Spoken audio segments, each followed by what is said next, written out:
What's good, YouTube? Minasteel here, and in today's video we'll be taking on the 6th of 8 expert solo battles from the Wisdom of Sea Sky expansion, Donphan EX, while meeting both the requirements of only lightning Pokemon and 3 diamond or less Pokemon. As always, I'd like to take a second to ask y'all to please consider subscribing, as a few weeks ago my boy Luop said, well, it seemed jokingly at the time, that I'll have 1,000 subs by the end of August, which at the time seemed so far-fetched, but y'all been going crazy with the support, and I want to thank every single one of y'all, as that goal seems very achievable and I couldn't do it without y'all. So back to the reason you clicked on the video, which is in fact how to take down Donphan EX.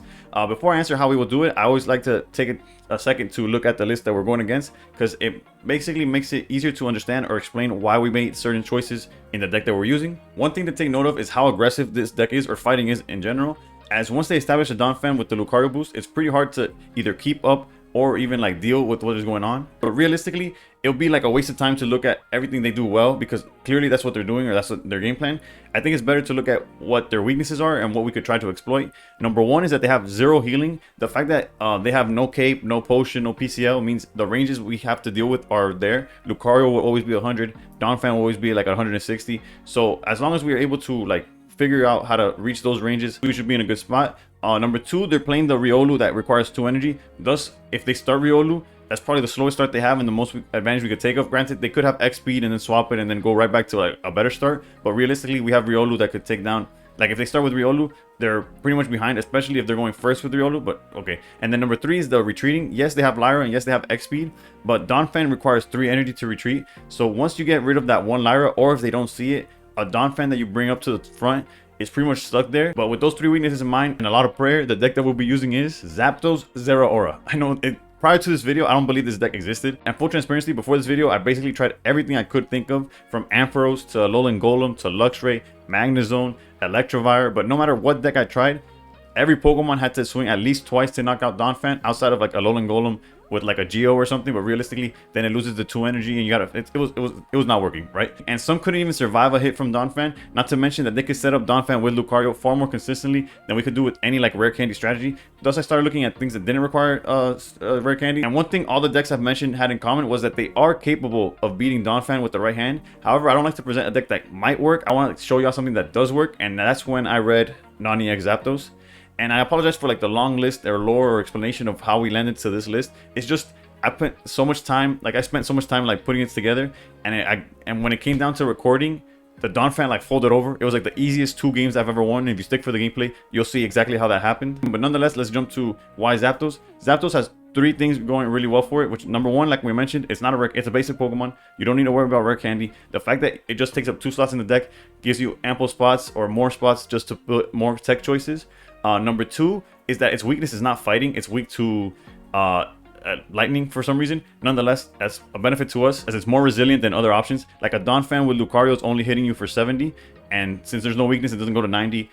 Even if they have 2 Lucarios, they hit for 90. Basically, the only way they're knocking out Zapdos is if Donphan has 3 energy on it, which is not very likely due to the fact that we're both like very speedy decks or very aggressive decks. And number 3 is that the attack does 100 damage exactly, meaning yes, it 2-shots Donphan, which is always going to happen. Like I mentioned, every other option we had access to 2-shots Donphan, but the important thing is that it 1-shots Lucario. The fact that it could 1-shot Lucario put it way above Tapu Koko and way above a lot of the other options we had, due to the other 2 reasons that we mentioned.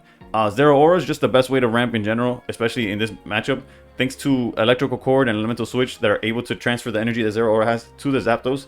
And also it's the most resilient. Again, Pichu and Pachirisu, although they also do essentially the same thing, or maybe more efficiently, because they themselves are able to add the energy to Zapdos, they fall rather like too quickly, and we can't really afford to be giving away points with how aggressive or how strong Donphan is. And the 1 over Corio is because yes, it does wall Donphan, but basically everything else in the deck cooks it, including Fampi, before they evolve into Donphan. So since that's an option, yes, we do play the 1 to wall the situation in which they just have a Donphan swinging, but we only play 1 because we don't want to open Oricorio, quite frankly. Like Zeraora is a better start, Zapdos is a better start. So having it at 1 means we do have the option to wall with it, but it's less likely for it to be our opening Pokemon, which is by far the worst start the deck can produce. Then we have Potion and PCL, which are meant to heal our Pokemon out of specific ranges from their attacks, and also it could help us survive their Rocky Helmets. It also helps us survive Zapdos, like its own. Zapdos hits for 100, but the secondary effect or secondary lines or effect, I guess The other thing that attack does is deals 30 to something on our bench. So Potion and PCL are able to also allow our Pokemon to survive an extra hit from that if necessary.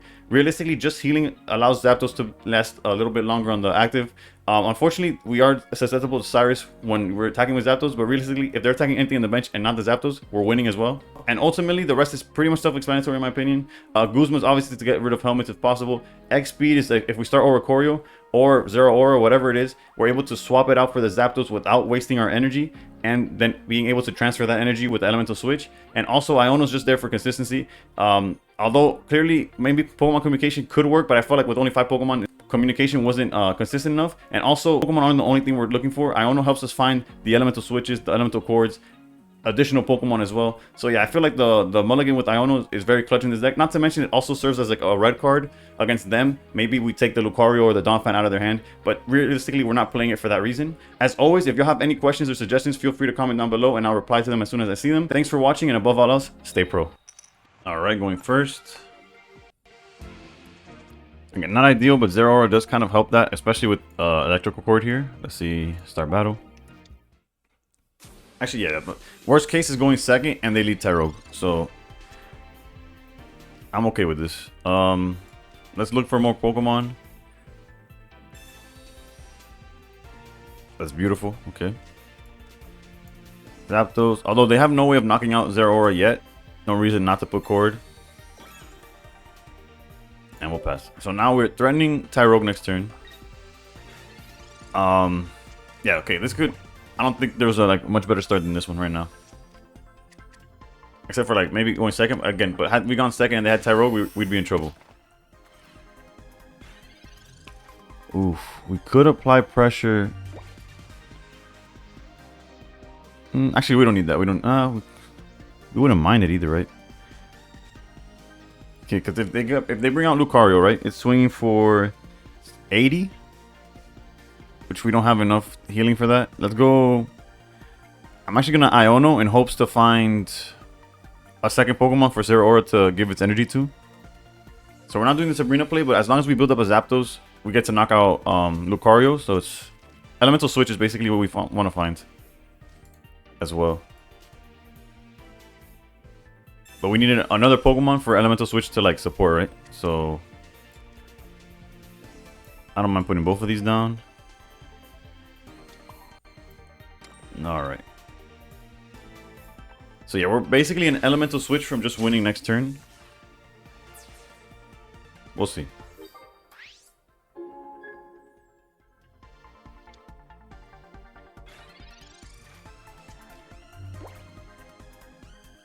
Rocky Helmet is fine. Not ideal, but it's alright. It's alright. Alright, Zeraora gonna feed both of these. We'll leave Oricorio as a wall for Donphan, so if we don't see Fampi, we don't need to put the... Okay, and we could risk putting Zeraora up front because we have X-Speed. So like if we draw the electrical thing, we're good, okay. If we were to find Cord, we would have been able to manipulate the board as need be. There's no other Pokemon in the deck, so we could just put the Zapdos down, but... And we already used Iono, right? Yeah, okay. So no reason to keep the hand size bigger. I